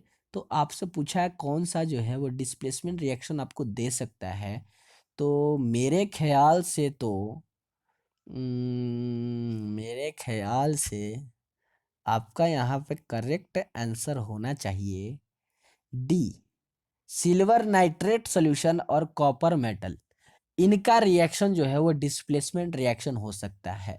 तो डी वाला इसका करेक्ट हो जाएगा, यानी AgNO3 जो था, AgNO3 प्लस कॉपर, तो ये कॉपर इस Ag को रिप्लेस करेगा और CuNO3 बनाएगा, यानी कॉपर नाइट्रेट बनाएगा और बेचारा सिल्वर को अलग कर देगा। ठीक है, तो कुछ ये रिएक्शन आपका होगा, यानी कि इसका डी वाला करेक्ट हो जाएगा। ठीक है, डी वाला इसका करेक्ट ऑप्शन हो जाएगा। चलिए 17 भाई साहब, 17। उम्मीद है आपको यार समझ में आ रहा है कि नहीं आ रहा है? आ रहा है तो लाइक लाइक लाइक दे दीजिएगा प्लीज। ठीक है, चलिए 17 है, which of the following metals will not give H2 with water. Water से निकलने वाला हाइड्रोजन नहीं देने का, यहाँ पे नॉट बोला है, नॉट, कौन नहीं दे सकता है? तो बताइए कौन है? क्या अगर मैं सोडियम को वाटर के साथ रिएक्शन करूं तो क्या वो हमें हाइड्रोजन गैस नहीं देगा? क्या मैग्नीशियम को अगर मैं वाटर के साथ रिएक्शन करूं तो वो हमें हाइड्रोजन गैस नहीं देगा? क्या जिंक को वाटर के साथ रिएक्शन करूं तो क्या वो हमें हाइड्रोजन गैस नहीं देगा? क्या कॉपर को वाटर के साथ रिएक्शन करूं तो वो हमें हाइड्रोजन गैस नहीं देगा? ये आपको बताना है। अब आपको पता होना चाहिए। अरे रिएक्टिविटी सीरीज का सब खेल है भाई साहब, रिएक्टिविटी सीरीज आप मान लो बात, रिएक्टिविटी सीरीज का ट्रिक जाके देख लो, याद कर लो, हजारों क्वेश्चन बनते हैं रिएक्टिविटी सीरीज से। यहाँ पे ध्यान रखिएगा, हाइड्रोजन से ऊपर आता है सोडियम, यानी इस रिएक्शन में आपका हाइड्रोजन गैस निकलेगा। यहाँ पे हाइड्रोजन से ऊपर आता है मैग्नीशियम, यानी कि इसमें भी मैग्नीशियम जो है वो हाइड्रोजन को रिप्लेस करेगा और हाइड्रोजन के जगह पे खुद बन जाएगा। तो यहाँ पे एक रिएक्शन में लिख के दिखा दे रहा हूँ। तो यहाँ से हाइड्रोजन को रिप्लेस करेगा जैसे ही, तो यहाँ पर बनेगा, एक सेकंड रुकिएगा, हाइड्रोजन को जैसे ही मैग्नीशियम रिप्लेस करेगा तो यहाँ पर MgO बनेगा और प्लस बेचारा, और प्लस में एक है नहीं लिखा रहा यार, प्लस में H2 गैस बाहर निकल जाएगा। कुछ इस तरह का रिएक्शन होगा। इसी तरह से सोडियम में भी इसी तरह का रिएक्शन होगा। और जिंक भी जो है वो हाइड्रोजन के ऊपर ही आता है, तो हाइड्रोजन को रिप्लेस करेगा जिंक और ZnO प्लस H2O बना लेगा। बट हाइड्रोजन के नीचे आता है कॉपर, और कॉपर कभी भी H को यानी हाइड्रोजन को रिप्लेस नहीं करेगा, यानी यहाँ पर नो रिएक्शन होगा, नो रिएक्शन, नो रिएक्शन। अब यही आपसे पूछा था कि कौन जो है नहीं कर सकता है, यानी कि डी वाला आपका करेक्ट हो जाएगा। इतना डिटेल एक्सप्लेनेशन के साथ मैं आपको सारा चीज बता रहा हूँ, तो और गला फंसने के बावजूद आपको पता चल रहा होगा मेरे गला से, तब भी आप यार लाइक नहीं कर रहे हैं, शेयर नहीं कर रहे हैं वीडियो को, तो फिर मैं आपको क्या बताऊं? मैं आपको बताऊं क्या फिर? बस आप सिर्फ निराशा जो है वो कर रहे हैं हमें, और कुछ नहीं। चलिए कोई बात नहीं, ये तो आप पे डिपेंड करता है कि आप कितना शेयर करेंगे और कितना इस चैनल से फ़ायदा आप उठाएंगे। ठीक है, बाकी मैं तो इस मेहनत का तो आपसे पैसा ले नहीं रहा हूँ। ठीक है, चलिए 18 क्वेश्चन है कि few particles of zinc are dropped in the CuSO4 solution. एक CuSO4 सॉल्यूशन में एक छोटा सा जिंक का मेटल जो है वो डाल दिया हमने। ठीक है, फिर उसके बाद द करेक्ट ऑब्जर्वेशन। अब उस रिएक्शन में आपको जो ऑब्जर्वेशन मिला वो क्या, इन चारों ऑप्शन में से कौन सा करेक्ट ऑब्जर्वेशन मिला वो आपको बताना है। Blue colour of CuSO4 solution fades, B है solution change to red colour, C है सोल्यूशन बिकम्स ब्लैक, और डी है सोल्यूशन बिकम्स सिल्वरी वाइट। इन चार में से कौन सा जो है आपको करेक्ट ऑब्जर्वेशन मिला, ये आपको बताना है। ये जो है थोड़ा सा थ्योरी से बाहर आ गया है, मैंने ये चीज़ आपको नहीं पढ़ा रखा है, बट कोई नहीं, इसको आप क्वेश्चन के थ्रू आप सॉल्व कर लेंगे तो आपका हो जाएगा। ठीक है, तो याद रखिएगा, जिंक को आप CuSO4 सोल्यूशन में डालिएगा तो आपका ब्लू कलर का जो है आपका CuSO4 सोल्यूशन जो है आपका हो जाता है, ब्लू आपका कलर का जो है वो आपका हो जाता है सोल्यूशन। ठीक है, ये चीज़ आप ध्यान रखिएगा। चलिए आगे बढ़ जाएं, समझ में आया? चलिए अच्छी बात है। 19 क्वेश्चन पे आ जाते हैं फ्रेंड। 19 है, an aluminium strip is kept immersed in freshly prepared ferrous sulphate, जिसको FeSO4 बोलते हैं, solution taken in test tube, the change obtain is that. आपसे वही सिंपल सा ऑब्जर्वेशन फिर से पूछ लिया है कि कौन सा चेंज जो है उस ऑब्जर्वेशन में होगा। एक अल्युमिनियम स्ट्रिप को जो है इमर्ज्ड कर देते हैं, यानी डाल देते हैं FeSO4 सोल्यूशन में, तो वो क्या जो है वो ऑब्जर्वेशन मिलेगा उस रिएक्शन में, ये आपको बताना है। चार ऑप्शन यहाँ पे दिए हुए हैं, अब आप खुद से पढ़ लीजिए, थोड़ा सा मेरा गला दर्द देने लगा है, फंसने की वजह से गला फंसा हुआ है ना, तो ज़्यादा अब जो है वो दर्द स्टार्ट हो गया। तो आप खुद से पढ़िए और इसका आंसर दीजिए, ठीक है। चलिए जल्दी कीजिए। हो गया? तो देखिए मैं बता दूं आपको, तो यहाँ पर ग्रीन सोल्यूशन जो है वो धीरे धीरे जो है वो आपका स्लोली स्लोली जो है वो ब्राउन सोल्यूशन में कन्वर्ट हो जाएगा। इसलिए क्योंकि अल्युमिनियम जो है Al जो है वो Fe को रिप्लेस करके AlSO4 बना देगा वहाँ पर, और AlSO4 का कलर जो है याद रखिएगा ब्राउन कलर होता है, ठीक है। तो ग्रीन सोल्यूशन को ये धीरे धीरे जो है वो स्लोली रिएक्शन में ये ब्राउन कलर में जो है वो चेंज कर देता है, ठीक है। तो इसका करेक्ट आंसर जो है वो बी है। अगर आपको नहीं पता था तो आप इसको याद रखेंगे, एग्जाम में आएगा तो आप इसको टिक कर लेंगे। चलिए 20 क्वेश्चन फ्रेंड, और ये थ्योरी में पढ़ाया हुआ है 20 क्वेश्चन। चलिए, copper sulphate solution can be safely kept in container made of silver and lead. बताइए कॉपर सल्फेट सोल्यूशन जो है वो सेफली जो है उसमें हम लोग उस कंटेनर में सिल्वर और लीड को जो है वो कंटेन करके रखते हैं। ऐसा क्या ये सही बात है या फिर गलत है, या फिर बोला नहीं जा सकता है कि सही है या गलत है, या फिर हल्का सा सच भी है और हल्का सा झूठ भी है। अब बताइए इसमें से कौन सा ऑप्शन जो है वो करेक्ट है।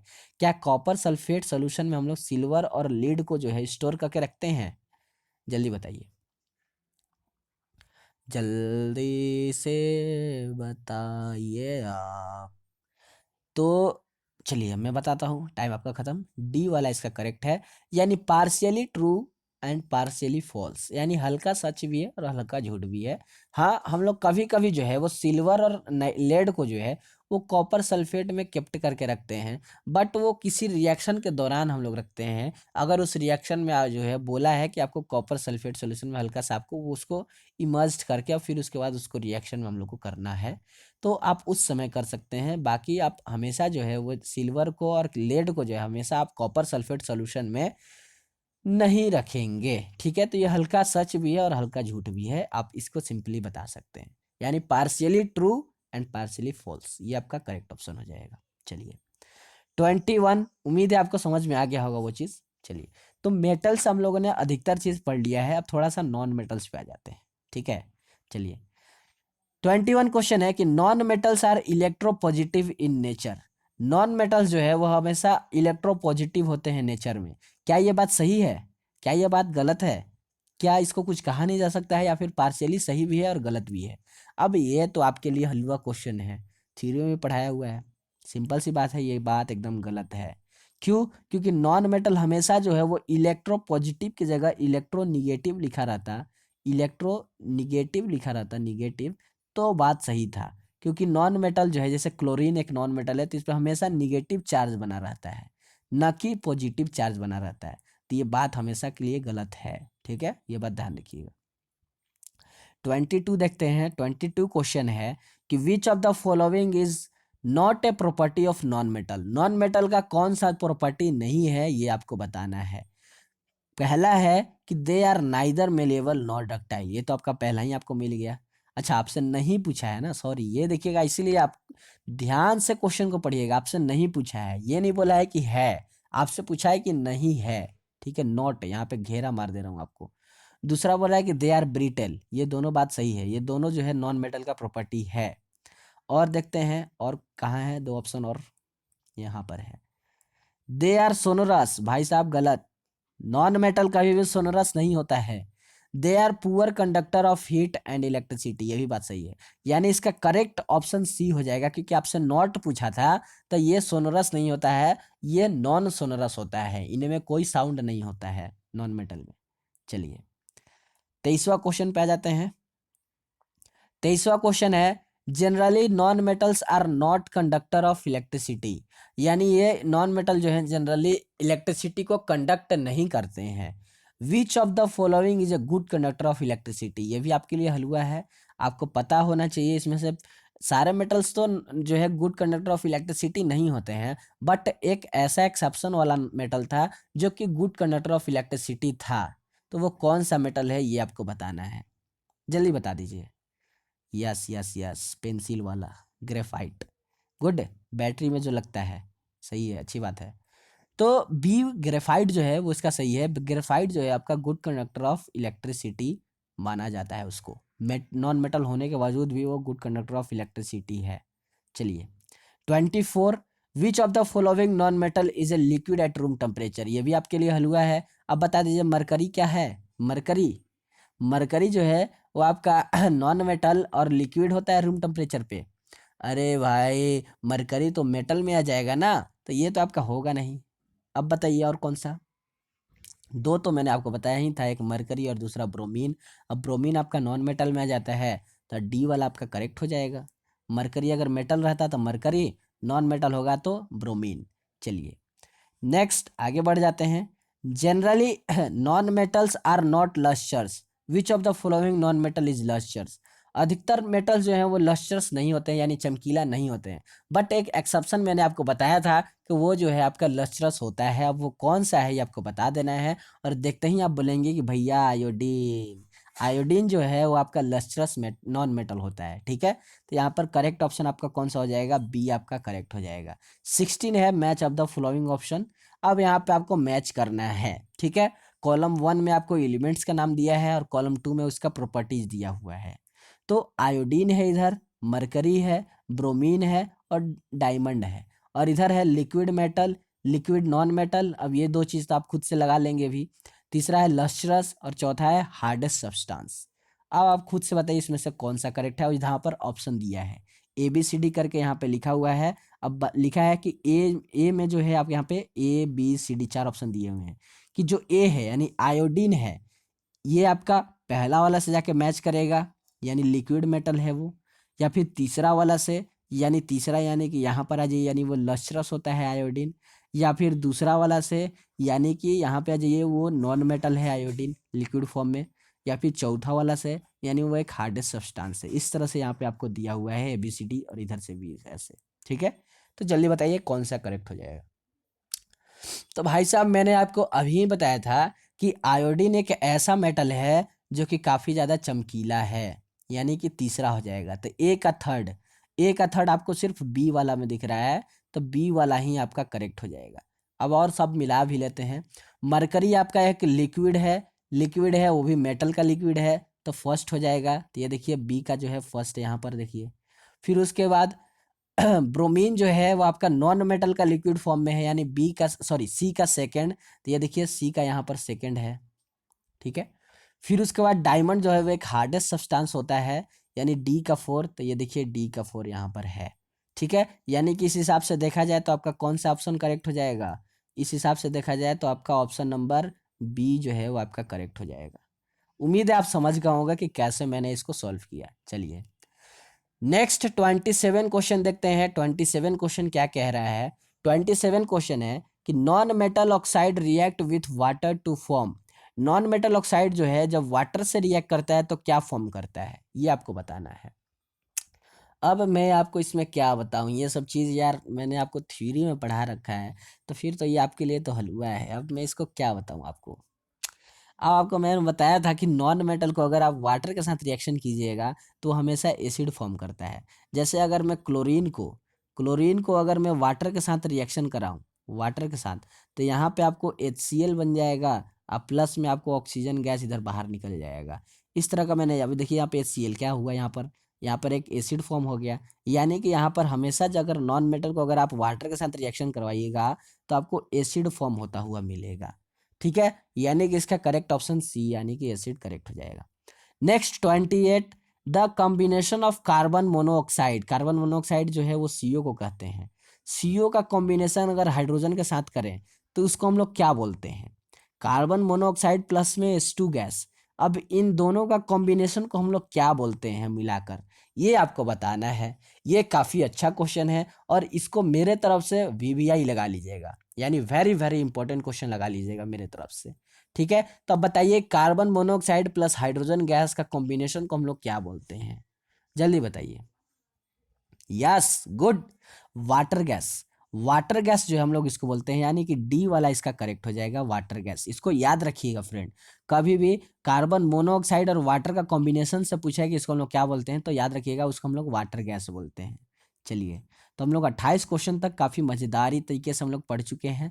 उम्मीद है आपको बोर तो नहीं हो रहा होगा, क्योंकि काफ़ी इंटरेस्टिंग क्वेश्चन मैंने लाया है आपके लिए, तो आपको तो बोर नहीं होना चाहिए। चलिए आगे बढ़ जाते हैं। इसी तरह का जो है आपको मैथ का भी मिलेगा और फिजिक्स का भी मिलेगा, बाकी केमिस्ट्री का तो आप देख ही रहे हैं। चलिए 29 क्वेश्चन है कि when sulphur reacts with concentrated nitric acid, अगर एक सल्फर जो है रिएक्ट करता है कॉन्सेंट्रेटेड नाइट्रिक एसिड के साथ, तो then which gas is evolve, आपका कौन सा गैस जो है वो बाहर निकलते हुए आपको दिखेगा। अब नाइट्रिक एसिड का मतलब ही आपको पता होना चाहिए कि नाइट्रिक एसिड का मतलब क्या है, HNO3 है। अब इसमें सल्फर के साथ रिएक्शन करवाइएगा, तो आप खुद से बताइए यार कौन सा गैस निकलेगा, खुद से बता दीजिए। अब मैं आपको क्या बताऊं इसमें, जल्दी बता दीजिए कौन सा निकलेगा। हो गया, यस गुड। यहाँ से आपको नाइट्रोजन डाइऑक्साइड जो है आपको मिलेगा, यानी NO2 गैस जो है वहाँ पे आपको इवॉल्व होते हुए मिलता है। ठीक है, ये बात आप ध्यान रखिएगा। तो सल्फर को अगर आप रिएक्शन करवाते हैं तो आपको वहाँ पर NO2 गैस जो है आपको इवॉल्व होते हुए दिखता है। चलिए अच्छी बात है, ऐसे ही पढ़ते रहिए आप लोग। नेक्स्ट क्वेश्चन है 30। Chlorine can displace bromine and iodine form solution of their respective salt. ठीक है, अब बताना है यहाँ पर क्लोरीन को जो है डिस्प्लेस करके ब्रोमीन और आयोडीन जो है फॉर्म सोल्यूशन, एक ब्रोमीन और आयोडीन फॉर्म कर रहा है एक सोल्यूशन को, तो इस तरह के रिफ्रैक्टिव सॉल्ट क्या वो सॉल्ट बनाएंगे, क्या ये बात सही है क्या गलत है, क्या बोला नहीं जा सकता है, क्या पार्शियली सही है पार्शियली गलत है, जल्दी बताइए इसमें से कौन सा ऑप्शन करेक्ट हो जाएगा। जल्दी जल्दी, सॉरी, जल्दी बताइए कौन सा करेक्ट है। यार इतना गला फंसा हुआ है तब भी मैं जो है आपके लिए इतना मेहनत कर रहा हूँ, इतना मेहनत। आप भी थोड़े से अपने तरफ से मेहनत कीजिए और इस चैनल को कम से कम 500 से ऊपर सब्सक्राइबर के पास ले जाइए। आपको पता होना चाहिए 500 के से हमारा जो फैमिली है वो कम से कम 50 सब्सक्राइबर से दूर है। अब आपके पास ये जिम्मेदारी बनता है कि आप कम से कम 50 सब्सक्राइबर जो है वो लाना है आपको, तो हमारा फैमिली जो है वो 500 का हो जाएगा। चलिए, तो क्या यह बात सही है कि क्लोरीन जो है, क्लोरीन को डिस्प्लेस करके ब्रोमीन और आयोडीन जो है वो एक सॉल्ट बना सकते हैं। तो यस, ये बात याद रखिएगा फ्रेंड, ये बात एकदम सही है। ब्रोमीन और आयोडीन जो है वो क्लोरीन को डिस्प्लेस करके वो भी एक सॉल्ट बना सकते हैं। ठीक है, तो ये बात एकदम सही है। नेक्स्ट आगे देखते हैं 31 क्वेश्चन, थोड़ा सा ऊपर कर ले क्वेश्चन को। 31 क्वेश्चन कह रहा है कि an element can react with oxygen to give a compound with high melting point. एक एलिमेंट को रिएक्ट करवाया जा रहा है ऑक्सीजन के साथ, तो एक कंपाउंड जो है वो हमें दे रहा है जो कि एक हाई मेल्टिंग पॉइंट का है, यानी उसका मेल्टिंग पॉइंट काफ़ी हाई है। This compound is also water soluble, और ये कंपाउंड जो है वो वाटर सोल्यूबल भी है। तो the element is likely to be, तो वो एलिमेंट जो है वो कैसा होगा वो बताना है आपको। जल्दी बताइए, एक एलिमेंट को रिएक्ट करा जा रहा है ऑक्सीजन के साथ, तो एक कंपाउंड फॉर्म कर रहा है जिसका कि मेल्टिंग पॉइंट हाई है। ठीक है, और वो कंपाउंड जो है वो वाटर सोल्यूबल भी है। ठीक है, तो बस उस एलिमेंट का नाम बताना है कि वो एलिमेंट है कौन सा, क्या वो कैल्शियम है, कार्बन है, आयरन है या सिलिकॉन है। जल्दी बताइए क्या होगा, समझ गए। अरे हल्का सा आपको हिंट जो है वो दिया हुआ है इसमें, जल्दी बता दीजिए। हो गया, चलिए, तो इसका करेक्ट ऑप्शन मैं आपको बताऊं, इसका करेक्ट ऑप्शन कैल्शियम है। कैल्शियम जब ऑक्सीजन के साथ रिएक्शन करता है तो कैल्शियम ऑक्साइड बनाता है, और कैल्शियम ऑक्साइड याद रखिएगा फ्रेंड वो वाटर सोल्यूबल होता है, और वाटर सोल्यूबल कैल्शियम ऑक्साइड होता है, तो इसमें कौन सा एलिमेंट आपका मिला, कैल्शियम मिला। क्योंकि जब कार्बन अगर ऑक्सीजन के साथ रिएक्शन करेगा तो कार्बन डाइऑक्साइड गैस बनाता है। ठीक है, और carbon dioxide gas water soluble, क्या आपको पता लग रहा है वाटर सोल्यूबल नहीं भाई साहब। ठीक है, तो यहाँ पे करेक्ट ऑप्शन आपका सी है, यानी सॉरी ए है, कैल्शियम। कैल्शियम इसका करेक्ट हो जाएगा। चलिए 32, 32, ए मेटल एम, एक मेटल एम है ऑफ मॉडरेट रिएक्टिविटी, उसका रिएक्टिविटी काफ़ी कम है, यानी काफ़ी कम भी नहीं बोल सकते, मॉडरेट का मतलब होता है बीच बीच है, यानी कि बीच बीच हुआ है, नॉर्मल भी नहीं है ज़्यादा और ज़्यादा है भी नहीं, ज़्यादा मतलब कि ज़्यादा मोस्ट रिएक्टिव भी नहीं है और ज़्यादा लिस्ट रिएक्टिव भी नहीं है, बीच बीच में है, मॉडरेट उसका रिएक्टिविटी है। प्रेजेंट एट सल्फाइड एक्स, एक सल्फाइड में जो है वो प्रेजेंट है जो कि एक्स है, on heating in air, air में जब हम उसको हीट कर रहे हैं तो एक्स जो है वो कन्वर्ट हो जा रहा है एक ऑक्साइड वाई में, एक ऑक्साइड वाई में जो है वो एक्स कन्वर्ट हो जा रहा है, एंड एक गैस भी जो है वहां से इवॉल्व हो रहा है। ऑन हीटिंग वाई, अब जब मैं वाई को हीट कर रहा हूँ, वाई ऑक्साइड को हीट कर रहा हूँ, एंड एक्स टुगेदर, और एक्स को, दोनों को एक साथ अगर मैं हीट कर रहा हूँ, एक्स और वाई को, ठीक है, एक्स आपका एक सल्फाइड था और वाई आपका जो है वो क्या था, एक ऑक्साइड था, ठीक है। अब इन दोनों को एक साथ में हीट कर रहा हूँ तो the metal M is produce, तो वहाँ पे मेटल एम जो है वो एक प्रोड्यूस हो जा रहा है। तो आपको बताना है कि X and Y respectively are, तो आपको बताना है कि एक्स और वाई जो है वो कौन से मेटल है या फिर कौन से कंपाउंड है, ये आपको बताना है। जल्दी बताइए इसका करेक्ट ऑप्शन कौन सा हो जाएगा, जल्दी कीजिए। हो गया? हाँ। चलिए, तो अब मैं आपको बताने जा रहा हूं, तो सबसे मॉडरेस्ट रिएक्टिविटी बोला है एम मेटल का, तो मॉडरेस्ट रिएक्टिविटी का मतलब तो सोडियम फिर होगा नहीं, क्योंकि सोडियम मेटल जो है वो मॉडरेस्ट बन जाता है, वो आपका मोस्ट रिएक्टिव पे आ जाता है, तो सोडियम आपका ऐसे ही कट गया, ठीक है। उसके बाद कैल्शियम भी नहीं होगा, कैल्शियम भी आपका सबसे ऊपर आता है रिएक्टिविटी सीरीज में, तो ये भी कट गया। यानी अब आपका बचा क्या, तो बचा ए और बी। उम्मीद है आपको समझ में आया होगा कि मैंने ऑप्शन कैसे काटा। अरे सोडियम से रिएक्टिविटी सीरीज में सोडियम और कैल्शियम दोनों ऊपर ही आता है, आप ट्रिक साथ पढ़िएगा तो आपको सोडियम और कैल्शियम ऊपर ही मिलेंगे, लेकिन यहाँ पर आपसे बोला था, हिंट दिया था मॉडरेट रिएक्टिविटी है उसका, बिच बिचुआ रिएक्टिविटी सीरीज है, तो ये तो हो नहीं सकता है ये दोनों, तो ये दोनों तो आपका ऐसे ही कट गया। अब बचा आपके पास कॉपर, कॉपरस सल्फेट बोल रहा है, यानी कॉपर उसमें प्रेजेंट है, तब इन दोनों में से ही कोई होगा। तो एक्स वाला दोनों तो कॉपरस सल्फेट सल्फाइड ही दिया है, क्यूप्रस सल्फाइड ही दिया है, तो एक्स वाला तो आपको मिल गया। अब वाई में आपको ढूंढना है कि वाई में क्या होगा, क्यूप्रस ऑक्साइड और एक है क्यूप्रिक ऑक्साइड, अब इन दोनों में से कौन सा होगा ये आपको बताना है। तो याद रखिएगा इसका करेक्ट आंसर जो है वो आपको ए है, यानी कि cuprous sulphide and cuprous oxide आपको मिलेंगे। क्यों? क्योंकि क्यूप्रस सल्फाइड को अगर आप हीट कीजिएगा हवा में तो आपका क्यूप्रस ऑक्साइड में कन्वर्ट होता है, ना कि क्यूप्रिक ऑक्साइड में कन्वर्ट होगा, ठीक है। तो ये बात ध्यान रखिएगा, इसका करेक्ट आंसर जो है वो आपका ए हो जाएगा, यानी कि एक्स जो है वो आपका क्यूप्रस सल्फाइड है और वाई जो है वो आपका क्यूप्रस ऑक्साइड होगा। थोड़ा सा आपको जो है आपको कॉमन सेंस लगा के चलना था, ठीक है।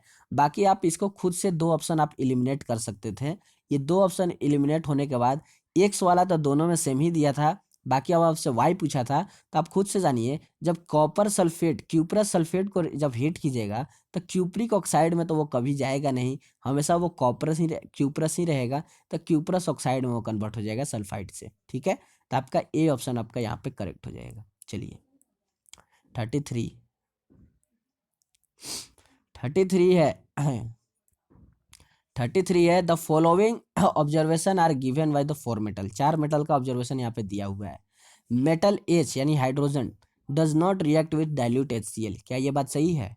दूसरा, मेटल के यानी potassium react with warm water, warm water के साथ जो है वो पोटेशियम मेटल रिएक्ट कर जाएगा। थर्ड है मेटल एल, सॉरी यहाँ पे HKl, ये क्या दे रहा है, metal L does not react with water, अच्छा यहाँ पे वो HL वो हाइड्रोजन वाटर नहीं है, ये नाम रखा है, मेटल H जो है वो आपका डाइल्यूट HCl के साथ रिएक्ट नहीं कर रहा है। दूसरा मेटल K जो है वो वार्म वाटर के साथ रिएक्ट कर जा रहा है। मेटल L जो है वो रिएक्ट नहीं करता है वाटर के साथ, बट वहीं पर जो है वो डिस्प्लेस कर जाता है, मेटल H जो है मेटल H के साथ जो है वो डिस्प्लेस कर जाता है, कब? एक्वस सॉल्ट सॉल्यूशन में वो डिस्प्लेस यानी वाट अपना जो है प्लेस को चेंज कर लेता है, ठीक है, ये थर्ड वाला है। और फोर्थ में बोल रहा है कि मेटल एम जो है वो reacts with cold water, metal M जो है वो रिएक्ट कर जाता है कोल्ड वाटर के साथ। तो इन चारों ऑप्शन को ऑब्जर्व करके आपको बताना है कि कौन सा सही है और कौन सा गलत है इनका रिएक्टिविटी सीरीज में। अच्छा नीचे दिया है, choose the correct decreasing order of reactivity, reactivity series में इनका डिक्रीजिंग ऑर्डर में चूज करना है, कैसे क्या है ये आपको बताना है, तो कर दीजिए जल्दी से।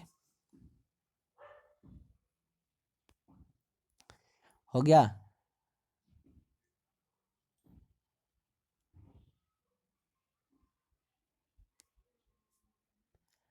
हो गया?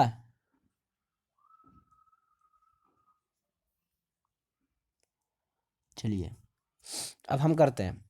तो इसका देखिएगा फ्रेंड, इसका करेक्ट में जो है, करेक्ट इसका देखें तो सबसे लिस्ट में आपका आ जाएगा यहाँ पर डिक्रीजिंग ऑर्डर में, अगर इसको मैं देखूँ सजाने पर, तो सबसे मोस्ट रिएक्टिव तो आपका ये वाला एम वाला हो जाएगा, एम मेटल, क्योंकि ये कोल्ड वाटर के साथ जो है वो रिएक्ट कर रहा है, मेटल एम, तो ये आपका सबसे ज़्यादा होगा। अब देखिए सबसे ज़्यादा एम कहाँ पर है, ए वाला में है और सी वाला में, यानी ये दोनों आपका कट गए यहाँ सर। ठीक है, ये आपको तभी आ सकता है इस तरह के क्वेश्चन सॉल्व करने को, जब आप थोड़ा बहुत थ्योरी को काफ़ी अच्छे से 2-3 बार रिवाइज किए होंगे, तभी ये आपका आ सकता है। तो आपको मैंने जो पीडीएफ प्रोवाइड कराया है, अगर आपको नहीं मिला है तो आप टेलीग्राम चैनल से जुड़ जाइए, वहाँ पर पीडीएफ जो है वो सेंड कर दिया गया है, आप वहाँ से वो पीडीएफ लीजिए और 2-3 बार रिवाइज कीजिए, फिर इस तरह का क्वेश्चन आपके लिए ईजी हो जाएगा रिएक्टिविटी सीरीज से। ठीक है, चलिए तो एम वाला काफ़ी ज़्यादा होगा आपका, क्योंकि कोल्ड वाटर से कर रहा है। फिर वार्म वाटर वाला होगा, वार्म वाटर वाला कहाँ पर है, वार्म वाटर वाला यानी सेकंड, यानी के मेटल, फिर उसके बाद होगा तो के मेटल आपका इसमें इन दोनों में से कौन सा सी है, तो सी वाला इसका करेक्ट हो जाएगा, यानी सबसे ज़्यादा एम में, फिर के में, फिर एल में, फिर एच में, इस तरह से आपका ये सीक्वेंस चलेगा। तो इसका करेक्ट जो है आपका ऑप्शन होगा वो सी ऑप्शन होगा। चलिए 34 40 तक ही हम लोग करेंगे, फिर उसके बाद और भी जो क्वेश्चन बच जाएंगे हम लोग नेक्स्ट आगे के क्लास में देख लेंगे उसको। नेक्स्ट है 34 क्वेश्चन कि blank gas is evolve when MN यानी manganese react with very dilute HNO3। जब मैंगनीज को रिएक्ट करवाया जा रहा है एक वेरी डाइल्यूट HNO3 रिएक्शन के साथ, HNO3 के साथ, तो आपको बताना है कि कौन सा जो है यहाँ पर गैस इवॉल्व होगा। अब आपको फिर से वही चीज़ दोबारा से रिपीट करके पूछ दिया है, अब इसका आप खुद से बता सकते हैं कौन सा गैस जो है यहाँ पे आपको इवॉल्व होगा। यहाँ पर आपको सिंपल सा जो है ये मैंगनीज जो है यहाँ पर आएगा, तो आपका MnNO3 की तरह का ऐसा कुछ रिएक्शन होगा, और यहाँ से हाइड्रोजन गैस आपका इवॉल्व होते हुए दिखेगा, यानी कि बी वाला आपका करेक्ट हो जाएगा, यहाँ से हाइड्रोजन गैस आपका निकलेगा। ठीक है, चलिए next 35 question, aqueous solution of CSO2 is. अब CSO2 जो है एक्वा सोल्यूशन वो क्या है, क्या वो बेसिक है, एसिडिक है, न्यूट्रल है, या फिर एम्फोथेरिक है, ये आपको बताना है 35वां वाला में। तो याद रखिएगा CSO2 जो है वो एक एक्वा सोल्यूशन में है, तो वो एक बेसिक आपका होगा। ठीक है, बेसिक सोल्यूशन जो है वो आपको माना जाएगा। चलिए नेक्स्ट 36 पे आ जाते हैं। 36 है आपका कि मैच द फॉलोइंग है, फिर से चलिए मैच द फॉलोइंग आ गया। अब आपको बताना है SO2 क्या है, H2O क्या है, Al2O3 क्या है, और CaO क्या है, ये आपको बताना है। तो अगर आपको पता होगा तो H2 आपका एक न्यूट्रल ऑक्साइड होता है कि नहीं होता है, बता दीजिए पहले ही, जल्दी कीजिए। H2O जो है वो एक न्यूट्रल ऑक्साइड होता है कि नहीं होता है? हम्म, यस, वाटर जो है एक न्यूट्रल ऑक्साइड होता है, ठीक, तभी तो हम लोग पीते हैं, तो हमें कुछ नहीं होता है, ना ही उसका टेस्ट पता चलता है, ना ही कुछ पता चलता है, यानी कि बी का 3 होना चाहिए। अब बी का 3 जिसमें उसको छोड़ के बाकी सबको काट दीजिए, यहाँ से डी कट गया आपका, और यहाँ से बी कट गया, ये दोनों ऑप्शन नहीं हो सकते हैं। अब उसके बाद और देखते हैं, अब CaO, अब CaO यानी कैल्शियम ऑक्साइड के बारे में अगर कुछ आपको पता होगा तो आप यहाँ पे बता सकते हैं डायरेक्ट इसका आंसर कौन सा होगा। नहीं बता सकते हैं, क्यों? क्योंकि डी वाला का जो है इसमें भी 1 है और इसमें भी 1 है, तो आपको तो ऐसे ही पता चल गया कि डी का 1 जो है वो आपका दोनों में है, तो यह तो आपका हो गया बेसिक ऑक्साइड होता है। फिर उसके बाद सी का भी आपको पता चल गया कि सी का 4 दे रहा है, यानी Al2O3 जो है वो एक एम्फोथेरिक ऑक्साइड है। ठीक है, क्योंकि इसमें भी 4 है और इस वाले ऑप्शन में भी 4 है। बस आपको 3 जो है वो आपको 3 पता होना चाहिए। ये क्या दोनों ऑप्शन सेम है क्या? ओहो हो, दोनों ऑप्शन यहाँ मिसप्रिंट है, यहाँ पे दोनों ऑप्शन सेम ही दे दिया है, तो ये दोनों ही आपका सही है, ये दोनों ही आपका सही है। ठीक है, दोनों ही सही है, ए भी और बी भी, क्योंकि दोनों ऑप्शन आपका सेम ही दे दिया है इस बार। ठीक है, तो आपका ए भी सही है और बी भी सही है। अब आप इसको देख लीजिएगा, अब इसको आप याद कर लीजिएगा कि SO2 जो है, SO2 एक एसिडिक ऑक्साइड है, वाटर एक न्यूट्रल ऑक्साइड है, Al2O3 जो है एक एम्फोथेरिक ऑक्साइड है, और CaO जो है वो एक बेसिक ऑक्साइड है। ये चीज़ आप याद रखिएगा, आपके एग्जाम में आएगा तो आपको काफ़ी मदद होगा इस तरह के क्वेश्चन को सॉल्व करने के लिए। अब ये आपसे एक इलेक्ट्रॉनिक कॉन्फ़िगरेशन से क्वेश्चन पूछ दिया है। अब आप इसको खुद से भी कर सकते हैं कि इससे आपसे पूछा है क्या कि विच of the following electronic configuration shows the given elements is a metalloids. Metalloids जो है वो आपको बताना है। तो आपको मैंने शुरू में ही बताया था कि मेटलॉइड्स के लिए क्या होना चाहिए। मेटलॉइड्स के लिए मैंने आपको शुरू में बताया था कि कौन सा चीज़ जो है आपका मेटलॉइड्स जो है वो होगा। तो आप खुद से बता सकते हैं कि इसमें से कौन सा जो है वो मेटलॉइड्स है। अब आप बता दीजिए कौन सा है। हो जाएगा,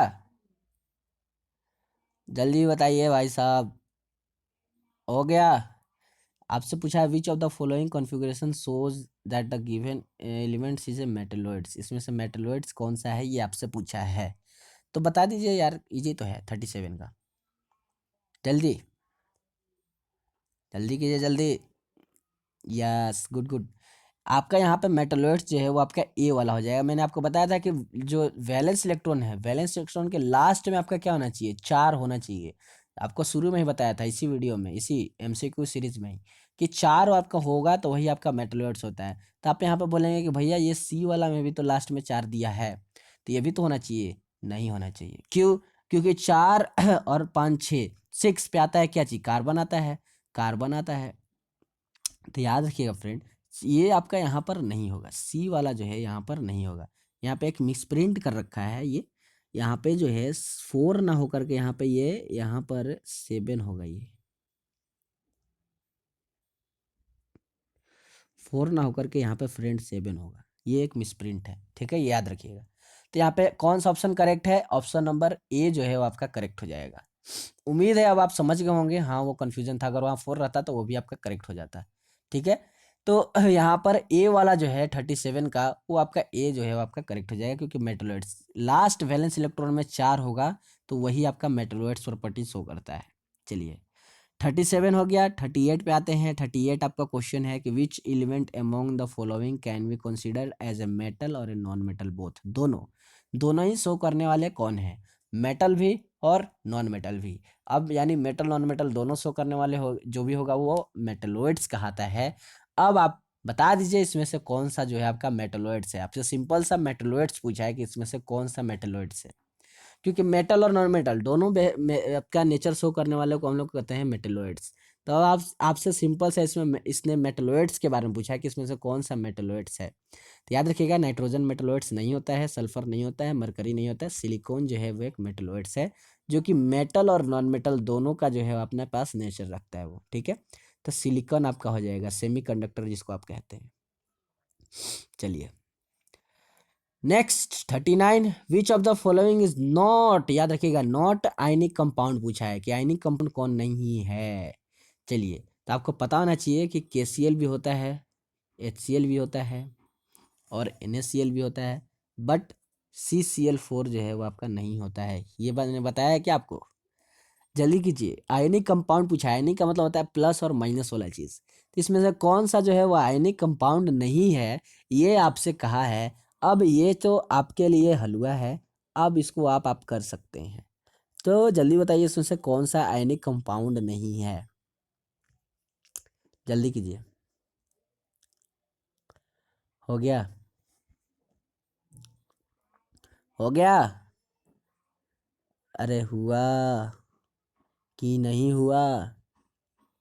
चलिए, तो मैं आपको बता दूं, KCl एक आयनिक कंपाउंड है, NaCl एक आयनिक कंपाउंड है, बट HCl एक आयनिक कंपाउंड नहीं है, और CCl4 भी एक आयनिक कंपाउंड आपका नहीं है। सॉरी सॉरी, इसलिए क्योंकि HCl एक आपका एसिड है, और HCl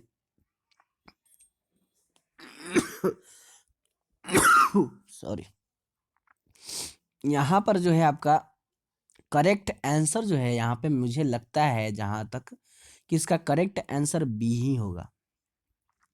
सेकेंड और थर्ड, CCl4 तो एकदम आयनिक कंपाउंड है ही नहीं। HCl में डाउट है, HCl में एक हल्का सा मुझे डाउट आ रहा है। तो HCl में अगर डाउट आ रहा है मुझे, इसमें आपसे पूछा क्या, which of the following are not ionic compound, इसमें से कौन आयनिक कंपाउंड नहीं है? इसमें से कौन आपका आयनिक कंपाउंड नहीं है, ये आपसे पूछा है ना। यहाँ पे फ्रेंड एक बात ध्यान रखिएगा, ऑप्शन में कुछ मुझे गड़बड़ी लग रहा है। ऑप्शन में जो है वो कुछ गड़बड़ी लग रहा है, ऐसे ये नहीं देना चाहिए। आपको सिंपल सा जो है वो इसी तरह से रहना चाहिए, और इसमें आपको पूछना चाहिए कि इसमें से कौन सा जो है आपका आयनिक कंपाउंड नहीं है। तो इसका आंसर थर्ड जो है वो आपका करेक्ट हो जाएगा। इसका आंसर थर्ड जो है वो आपका करेक्ट हो जाएगा। ठीक है, ये बात ध्यान रखिएगा। थोड़ा सा मिसप्रिंट हो गया है प्रिंट करते समय, ठीक है, टाइपिंग में थोड़ा सा मिसप्रिंट हुआ है, तो आप इसको ध्यान रखिएगा। आज का एमसीक्यू का लास्ट क्वेश्चन हम लोग बनाएंगे, और उसके बाद और भी जो बचे हुए मेटल नॉन मेटल से क्वेश्चन है उसको हम लोग लास्ट में कर लेंगे। ठीक है, चलिए, तो लास्ट है आपका, उसके बाद हम लोग अपना क्लास को यहीं पे जो है वो खत्म करेंगे। चलिए, लास्ट क्वेश्चन है, which one of the following properties is not generally exhibited by ionic compound. Ionic compounds के लिए मैंने ऐसे आपको आयनिक कंपाउंड और कोवलेंट बॉन्ड जो है वो अभी मैंने आपको पढ़ाया नहीं है। मैंने बोला था कि आपको लास्ट में एग्जाम से पहले 10 मिनट का कुछ एक वीडियो बनाऊंगा उन दोनों टॉपिक्स पे, और मैं आपको कंप्लीट करा दूंगा। बट यहाँ पे क्वेश्चन आ गया तो कोई बात नहीं, हम लोग सॉल्व कर लेते हैं। विच of the following compound properties is not generally exhibited by ionic compound. Ionic compound का कौन सा जो है आपका प्रॉपर्टी शो नहीं करता है, ये आपसे पूछा है। ठीक है, क्या सोल्युबिलिटी इन वाटर, ये तो देखिए ध्यान रखिएगा फ्रेंड, आयनिक कंपाउंड जो है वो वाटर में सोल्यूबल होता है, तो ये तो एकदम सही है। आपसे नॉट पूछा है, यहाँ देखिए नॉट पूछा है। ठीक है, तो ए वाला तो नहीं हो सकता है। बी है electrical conductivity in solid state. Solid state में जो है आपका इलेक्ट्रिकल कंडक्टिविटी होना, ये तो आयनिक कंपाउंड नहीं कहता है, ये इसका प्रॉपर्टीज नहीं है, यानी बी ही इसका करेक्ट हो जाएगा। बाकी और पढ़ लेते हैं। हाई मेल्टिंग पॉइंट और boiling point, yes, ionic compound का मेल्टिंग पॉइंट और बॉइलिंग पॉइंट हाई होना चाहिए। इलेक्ट्रिकल कंडक्टिविटी इन मोल्टेन स्टेट, ये भी बात सही है। इसका करेक्ट आंसर जो है वो फ्रेंड बी है, क्योंकि बी एकदम गलत है, बी इसका प्रॉपर्टीज नहीं है, तो बी वाला ही इसका करेक्ट हो जाएगा।